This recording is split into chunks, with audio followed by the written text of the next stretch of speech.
بسم اللہ الرحمن الرحیم. ہماری گفتگو طہارات ثلاث میں سب سے پہلے کس کو بیان کریں گے؟ وضو کو. پہلو تو آپ کو وضو کے تلفظ کا طریقہ بتا رہے ہیں کہ وضو کو کیسے تلفظ کیا جائے. وضو فرماتے ہیں وضو واو پر ضمہ دے کے آپ کو پڑھنا ہے، اور ضاد پہ تو آٹومیٹک ہی ضمہ آئے گا. کیوں؟ اس لیے کہ واو اپنے ماقبل کیا چاہتا ہے؟ ضمہ چاہتا ہے. یہ وضو ہے کیا؟ فرماتے ہیں اس میں مصدر ہے. اس میں مصدر کو اگر آسان اردو میں کہیں یعنی جو تقریباً کام کے نتیجے پہ دلالت کرے. جب تک کام ہو رہا ہے تب تک مصدر وجود میں آ رہا ہے. جب کام ہو چکا ہوتا ہے تو پھر ہم اس کو لیے اگر کوئی نام رکھتے ہیں تو اس میں مصدر رکھتے ہیں. جب تک آپ نہا رہے ہیں تو یہ آپ غسل کر رہے ہیں.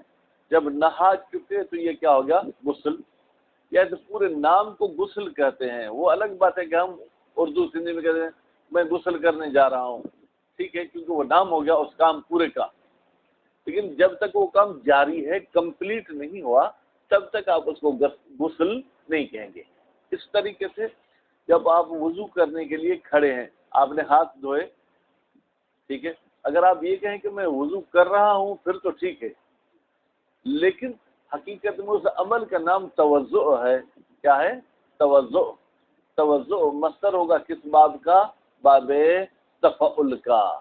ٹھیک ہے، بس وضو جو ہے کیا ہے؟ وہ اس میں مصدر ہے. اچھا، اگر وضو کر کے پڑھیں تو کیسے پڑھ سکتے ہیں؟ معنی تبدیل ہو جائے گی. معنی کیا ہو جائے گی؟ تبدیل ہو جائے گی. جیسے آپ کہتے ہیں کل آؤں گا، کل گیا تھا.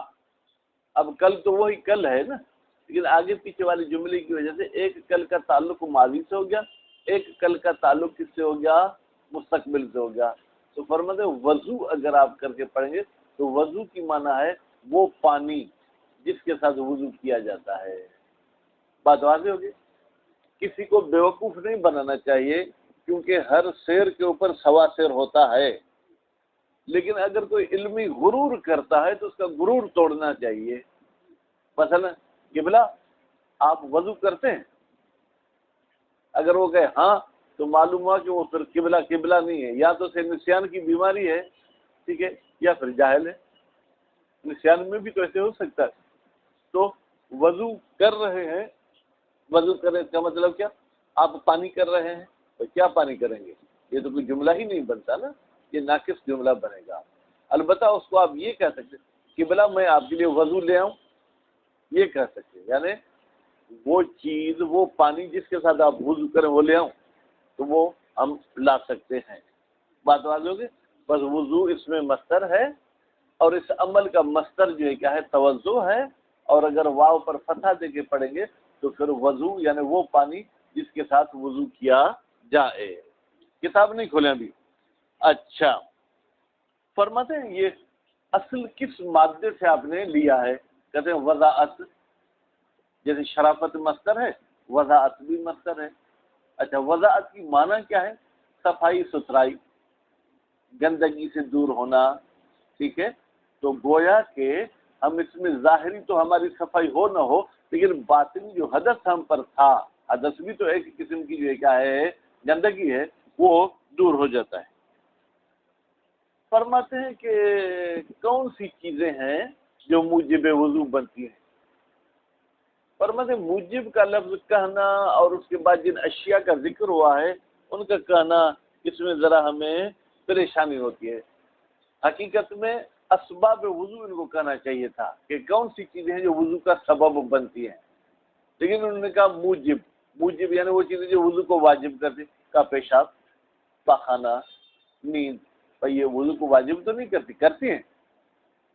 جب کوئی عمل ایسا آپ کو کرنا ہوگا جس میں وضو شرط ہوگی تو وضو واجب ہوگا، ورنہ ان کو آپ اسباب وضو کہہ سکتے ہیں، یا ان چیزوں کو آپ نواقض وضو کہنا چاہے تو کہہ سکتے ہیں. یعنی اگر آپ باوضو تھے اور ان کاموں میں سے کوئی کام آپ سے سرزد ہو گیا تو گویا کہ وہ آپ کا وضو جو ہے کیا ہو جائے گا؟ باطل ہو جائے گا۔ بات واضح ہو گئی؟ اب وضو میرے خیال میں ایک ایسا مسئلہ ہے جو آپ بالغ ہونے سے پہلے انجام دیتے آ رہے ہیں، مزید عبارت پڑھتے ہیں، اگر کوئی پیچیدگی ہوئی تو آپ پوچھ سکتے ہیں۔ فَهُنَا فُصُولٌ ثَلَاثَةٌ، یہاں پر مشاہد صاحب کتنے فصول ہو گئے؟ 3۔ فصول کس چیز کی جمع ہے نسیم صاحب؟ احسنتم، ٹھیک ہے۔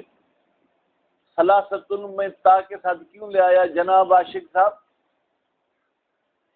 ثلاثۃ کو تا کے ساتھ کیوں لے آیا؟ تو کون مذکر ہے؟ احسنت۔ الفصل الاول فی الوضوء، پہلی فصل کس کے بارے میں ہے؟ وضو کے بارے میں ہے۔ والوضوء بضم الواو، وضو میں واو کو کیا دے کے پڑھیں؟ ضمہ دے کے پڑھیں۔ اسم للمصدر، یہ مصدر کا اسم ہے، یعنی خود مصدر ہے یا نہیں مشاہد؟ ہاں، فإن مصدر الوضوء التوضؤ، بھائی وضو کا مصدر کیا ہوگا؟ توضؤ، ٹھیک۔ علی وزن تعلم، کس کے وزن پر ہوگا عاشق؟ تعلم کے وزن پر ہوگا۔ وَأَمَّا الْوَضُوءُ بِالْفَتْحِ، لیکن اگر آپ وضو کو فتح کے ساتھ پڑھتے ہیں، فَهُوَ، تو پھر یہ وضو کیا ہوگا؟ الْمَاءُ الَّذِي يُتَوَضَّأُ بِهِ، اگر یہ توضؤ آپ کو بھائی معلوم کر کے پڑھنا ہی بہتر لگتا ہے تو پھر یہ توضؤ یعنی کون؟ وہ شخص جس کے ساتھ وضو کرتا ہے۔ وَأَصْلُهُ مِنَ الْوَضَاءَةِ، بھائی یہ وضو اصل میں کس سے لیا گیا یا اس کی اصل کیا ہے؟ بھائی توجہ، ایک کلمے سے دوسرے کلمے نکلتے ہیں تو جو نکلتے ہیں ان کو کیا کہتے ہیں؟ مشتقات، اور جس سے نکلتے ہیں اس کو کیا کہتے ہیں؟ اصل۔ فرماتے ہیں وضو کا اصل کیا ہے؟ فرماتے ہیں وضاعت سے ہے۔ وضاعت کیا ہے؟ وہی نظافت و صفائی ہے، والنظارت من ظلمت الذنوب، اور گناہوں کے اندھیرے سے جو ہے کیا ہے؟ گویا کہ روشنی ملنا، ٹھیک ہے۔ وہ موجب ہو، وہ چیزیں جو وضو کا سبب بنتی ہیں، پیشاب ہے، پاخانہ ہے اور ریح ہے، لیکن من الموضع المعتاد، جب ریح اپنے عام جگہ سے نکلے، او من غیر ہی، یا عام جگہ سے نہ نکلے لیکن انسداد ہی، وہ عام جگہ بند کی ہوئی ہے۔ اللہ تعالیٰ تمام مریضوں کو شفا دے۔ جس طریقے سے کبھی کبھی ایسے ہوتا ہے کہ سانس آدمی ناک سے نہیں لے سکتا، عاشق اس کے گردن میں سوراخ کر دیتے تو وہ اپنے اس گردن والے سوراخ سے سانس لیتا ہے۔ کبھی کبھی انسان پیشاب پاخانہ نہیں کر سکتا تو اس کے پسلیوں کے نیچے سے ایک سوراخ کر دیتے، اس میں پائپ لگا دیتے ہیں تو وہاں سے پیشاب پاخانہ بھی کرتا ہے، تو نتیجے میں ریح بھی وہاں سے خارج کرتا ہے، کیونکہ ریح والی جگہ بند کی ہوئی ہے یا بند ہے۔ وَإِطْلَاقُ الْمُوجِبِ، کہتے ہیں موجب کا لفظ استعمال کرنا، موجب یعنی واجب کرنے والا، عَلَى هَذِهِ الْأَسْبَابِ، ان اسباب پر کیوں آپ نے یہ استعمال کیا ہے؟ بے اعتبار ایجاب الوضوء، اس لحاظ سے کہ یہ اسباب واجب کرتے ہیں وضو کو، کب؟ عند تکلیف، جب کوئی ذمہ داری آ جائے کس پر؟ مکلف پر، بما ہوا شرط فی ہے، بما وہ تکلیف کہ یہ وضو شرط ہے، فی ہے اس تکلیف میں۔ بھائی میرے ہوا کی ضمیر کہاں جائے گی؟ وضو کی طرف۔ فی ہے کی ضمیر کہاں جائے گی؟ ماں کی طرف۔ ماں سے مراد تکلیف ہے۔ کما یطلق علیہ الناقض، جیسے کہ ان اسباب کو کیا عاشق آپ ناقض بھی کہہ سکتے ہیں، توڑنے والا، نقض سے ہے، ٹھیک ہے، توڑنے والا۔ کیوں؟ بے اعتبار فروضھا للمتطہر، توجہ، جب متطہر یعنی با طہارت بندے کو یہ چیزیں عارض ہو جائیں تو پھر یہ چیزیں کیا ہو جائیں گی؟ اس کی طہارت کو توڑنے والی ہو جائیں گی۔ اور جب بندے پر کوئی ایسی عبادت واجب ہو جس میں وضو شرط ہے، اس وقت اگر یہ کام کرے گا تو پھر یہ موجب ہو جائیں گی۔ جیسے آپ ہیں بھائی میرے، آپ ابھی میرے سامنے بیٹھے ہیں تو آپ کا عنوان کیا ہے؟ شاگرد۔ پھر اگر نیچے والی کلاس کو آپ پڑھاتے ہیں تو آپ کا عنوان کیا ہو جائے گا؟ استاد۔ وہی آپ اکیلے ہیں لیکن کام کے تبدیلی سے آپ کا نام بھی کیا ہو جائے گا؟ تبدیل ہو جائے گا۔ وَسَبَبُ اَعَمُّ مِنْهُمَا مطلقا، فرماتے ہیں سبب جو ہے وہ اعم ہے منہما ناقض سے اور موجب سے مطلقاً، نسبت ان میں کون سی ہے؟ عموم خصوص مطلق. بھائی جیسے انسان اور حیوان کے درمیان نسبت کون سی ہے؟ عموم خصوص مطلق والی ہے. اسی طریقے سے بھائی ہر موجب سبب ہے، ہر ناقض سبب ہے، لیکن ہر سبب کو آپ ناقض یا موجب نہیں کہہ سکتے ہیں. بات واضح ہوگی. کما ان بینہما عموماً من وجہ، جس طریقے سے خود ناقض اور موجب کے درمیان اگر آپ نسبت دیکھیں گے تو وہ کون سی ہوگی؟ عموم خصوص من وجہ کی. عموم خصوص من وجہ میں ایک مورد اشتراک میرے خیال میں اور دو مورد اشتراک ہوتے ہیں. مزید بیٹھ کر آپ مباحثے میں حل کریں گے. فکان تعبیر بسبب اولا، پھر تو کہتے ہیں اگر یہ سبب کہتے تو بہتر تھا. کیوں بھائی؟ سبب ناقض کو بھی شامل ہو جاتا اور سبب جو ہے کیا ہے؟ موجب کو بھی شامل ہو جاتا.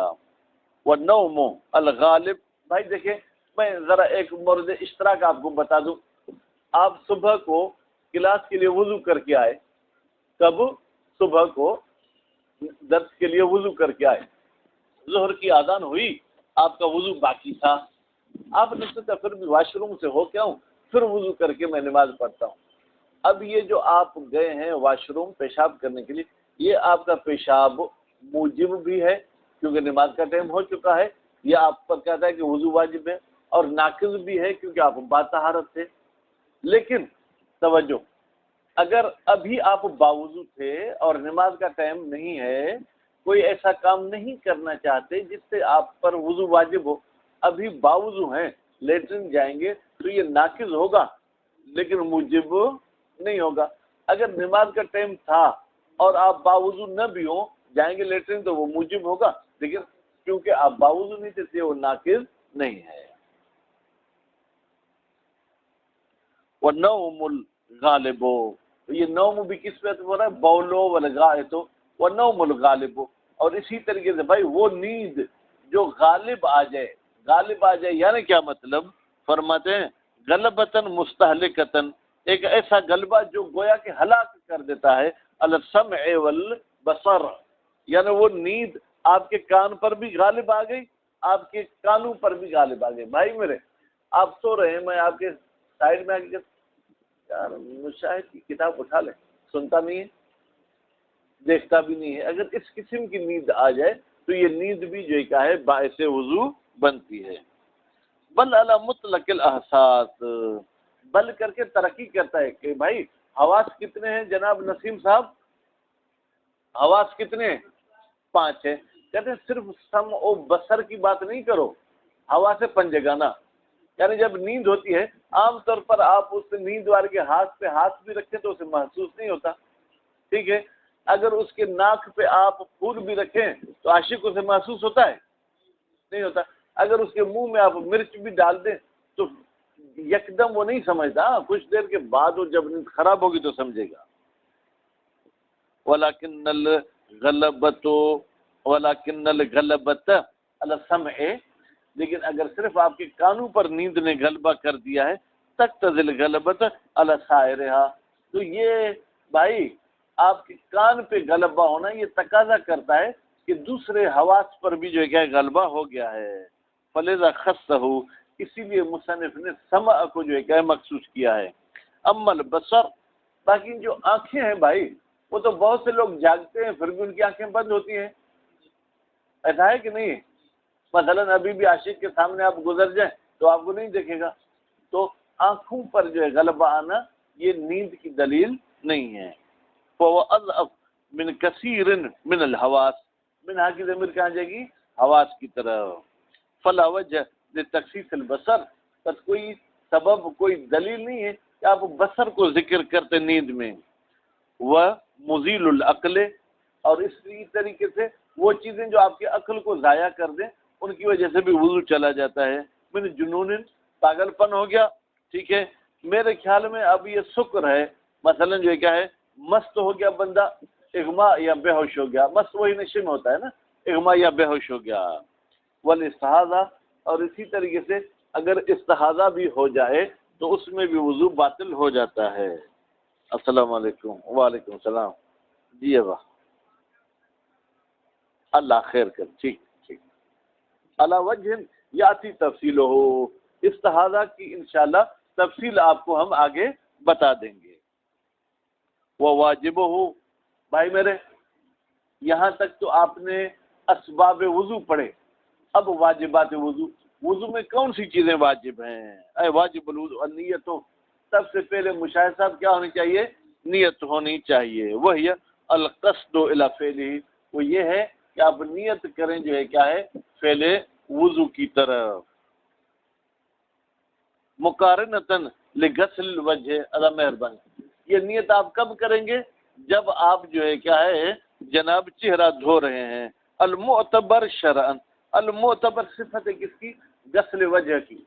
بھائی کون سا چہرے کا دھونا؟ توجہ او بھائی، جب میں پانی منہ پہ ڈالتا ہوں یہاں پر بھی اگر دھوں عاشق داڑھی کو تو یہ بھی چہرہ ہے، اس وقت نیت کروں، کہتے ہیں المعتبر یعنی بالوں کے اگنے کی جگہ سے جب دھونا شروع کریں اس وقت آپ نیت کر لیں۔ ہاں ہاں کیا نہیں، یہ لفظ اب اس میں فعل کیوں پڑھ رہے ہیں اس کو؟ ہاں معتبر ہے، غسل کیا ہے؟ مجرور ہے۔ وہ ہوا بھائی وہ معتبر کون سا ہے چہرے کا دھونا؟ اول جزء من اعلیٰ ہو، چہرے کا پہلا جز اعلیٰ ہو، اوپر والی طرف سے، یعنی وہ پیشانی اور بالوں کا جو حصہ ہے وہاں سے۔ لأن ما دون الاعلیٰ، اس لیے کہ اعلیٰ کے علاوہ چہرے کا کوئی بھی حصہ لا یسمى غسلا شرعا، اس کو شرعی دھونا نہیں کہتے ہیں۔ ہاں عرف میں آپ کہیں تو کہہ سکتے ہیں۔ وَلِأَنَّ الْمُقَارِنَةَ، اور دوسری بات یہ کہ بھائی نیت بازو کے وقت بھی تو کر سکتے ہیں نا، کہتے ہیں نہیں، نیت جو ہے کیا ہے وہ ملی ہوئی ہونی چاہیے۔ یہ تعتبر معتبر لأول افعال الوضو، وضو کے پہلے فعل کے ساتھ نیت ملی ہونی چاہیے۔ والابتداء بغیر الاعلی لا يعد فعلا، اگر آپ وضو کی ابتدا چہرے کے اوپر والے حصے سے نہیں کریں گے تو پھر اس کو جو ہے کیا ہے جناب فعل وضو نہیں کہہ سکتے ہیں۔ مشتملۃ علی قصد الوجوب، البتہ اس نیت میں آپ کو وجوب کا لفظ بھی کہنا ہوگا۔ ان کان الوضوء واجبا، اگر وضو کیا ہو؟ واجب ہو۔ بین کان، بھائی کب وضو واجب ہوتا ہے؟ کان میں پھر ایک ہوا کی ضمیر جو جا رہی ہے وضو کی طرف۔ بین کان الوضوء فی وقت عبادت واجبت مشروطۃ بالوضوء، یعنی جب آپ وضو ایک ایسی عبادت کے ٹائم پہ کر رہے ہیں جو عبادت واجب ہوتی ہے اور اس میں شرط ہوتی ہے کس کی؟ وضو کی۔ وَإِلَّا لَوْ النَّدْبَ، لیکن اگر کوئی ایسی عبادت کا ٹائم نہیں ہے جس میں وضو شرط ہو تو پھر یہ نیت کرے گا کس کی؟ عاشق۔